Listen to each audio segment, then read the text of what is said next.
Hello everyone, আসসালামু আলাইকুম। এই তো আজকে রান্না করার জন্য কিন্তু ধুম পড়ে গেছে ঘরে। এখানে একটা দেশি মুরগি নিয়ে আসছিলাম বাজার থেকে, তো এখন এটা কেটে নিচ্ছি।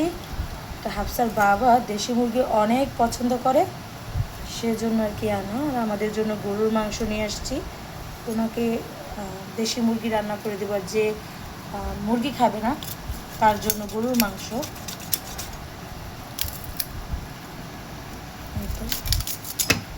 আর এইখানে কিন্তু পাশাপাশি এখানে আমি উস্তা কেটে নিয়েছি, আর এদিকে পেঁয়াজগুলো কেটে নিয়েছি এরকম রিং রিং সাইজ করে।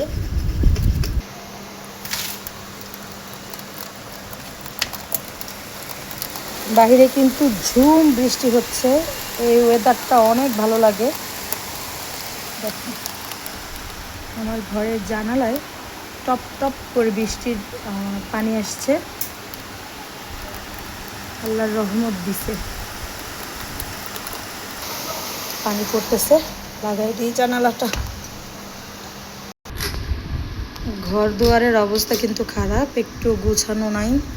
বাচ্চারা ওর দাদির রুমে দুইটায় ঘুমাইতেছে, আর একটা ওই রুমে ঘুমাইছে পিচ্ছিটা। তো একটু পরে এগুলো কুটাকাটি করে যত দ্রুত সম্ভব রান্নাবান্না করে কাজ শেষ করব। এ তো একেবারে সব অগুছালো হয়ে আছে, এখন এগুলো গুছিয়ে নেব।